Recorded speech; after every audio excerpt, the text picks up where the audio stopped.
Yo, what's going on, everyone out there? My name is Marquand. For those of you who do not know me, this is Talks with the Wallab, and I will be your host. So, welcome back for, my returning listeners and watchers, and to all my new ones, welcome and thank you. Alright, so let's get started. Today is actually a Tuesday. Kind of weird. I'm just off work, so let me drop some. This is episode 4 actually. I wasn't dropping anything consecutively because I had matters at hand that, really personal matters. I'll discuss later though. I'll discuss them.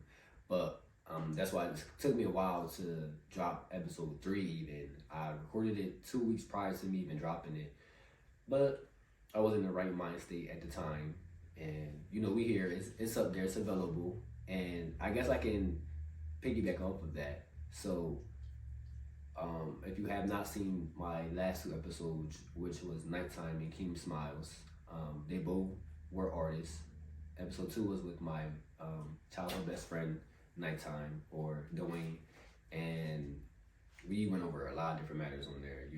Check it out. It was lengthy, over an hour long. And then with my cousin, we did a mukbang for his YouTube channel. Check him out on YouTube. That's Eats with Keem Smiles. And then we made a video and a podcast for my channel and platforms. So, shout out to them and go check those out if you have not listened or watched yet. Go check it out. So then that brings me to, since I did 2 males last time, I want to do 2 females this time, just to even it out. You know what I'm saying? I'll touch base on the females, but I'm not gonna mention their names or anything because that's just gonna spill the beans. I don't want that.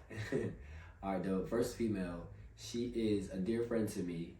She has 2 kids, full-time job. She helps at a nonprofit organization, and she has her own business. So, and my other friend, she is also someone dear to me. She's a mother as well. She runs that nonprofit organization. She is in the service, so salute and thank you. So I'm just so honored and blessed to have those type of people coming to my platform, because remember I told you guys that that's what I wanted. I'm sorry, tongue tied. That's what I wanted on this platform. I wanted individuals that have that light in the community or can talk business or life in general, uplift, shed some love and light on different topics and matters. So I'm pleased and honored to what's to come. And yeah, so the whole situation of why I was in my feels or stressed a little bit as to why I wasn't putting out any work was because of work. Nah. So remember, if you haven't seen my first episode, go check that out as well. So in that first episode, I talked about why I started podcasting and things I want to do. Now that I dropped down, so I did drop down. I was supposed to leave my job of almost 6 years and start a per diem job. Go back to school and such. So things have shifted since then. I'm still with Cooper Hospital as a gastrointestinal technician. I just work per diem there now, and the other job I was supposed to start at, I'm not starting. Alright, so I got a little story time then. So back, let's say 10 years ago, when I was working at Save a Lot food stores as a meat cutter, this was after my surgical technology program. I was on my internship through the company that I won't speak their name of.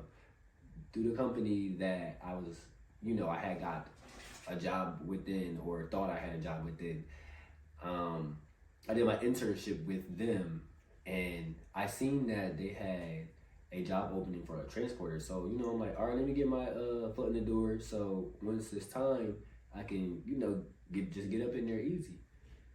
So then, I was only a transporter for 2 weeks, and they let me go saying work performance, blase, I wasn't focused.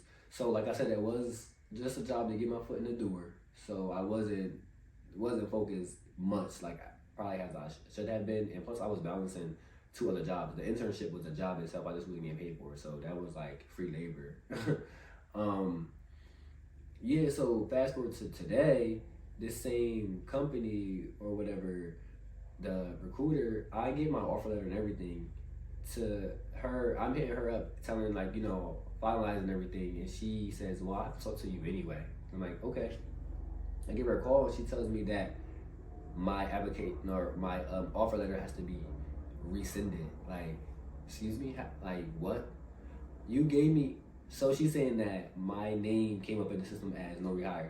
So now after a whole month, you're just now seeing that my name is coming up a no rehire. After I went and got blood work done, y'all, I got physical and all the the whole nine, all the stuff you gotta do before working.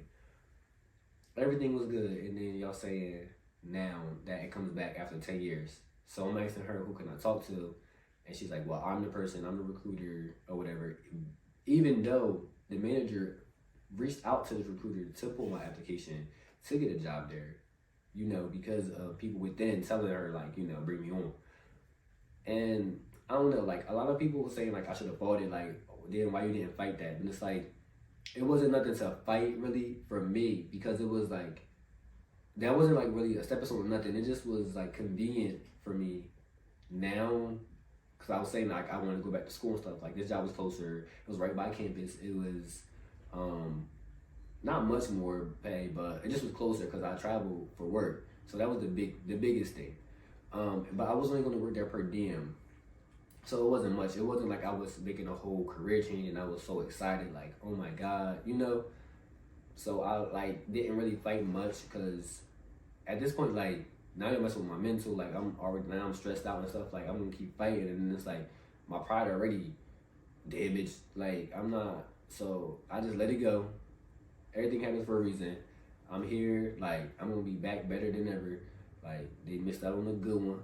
Like everyone said they missed out on a good one. I was just so honored and happy that Cooper just brought me back in with open arms, because like last second I was like, I need to come back per diem. I have to apply to be per diem, and they was happy to have me.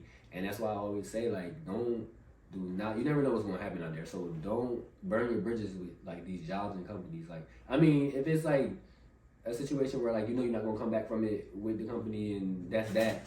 But if you like, man, let me see, because things might, I don't know what could happen, so let me just hold on, like, let me leave in good standing, and so you can come back, and it won't be like as hard to just bounce back. And that's where I'm at now. So I'm still trying to figure those little kinks out with things, and I was a little down, a little stressed out about it, because it was like, damn, it was like, excuse about us being the back. This shit so dumb as hell. I didn't want to talk to nobody about it. It took me forever to tell people that. Like I probably didn't tell everyone, but that was that.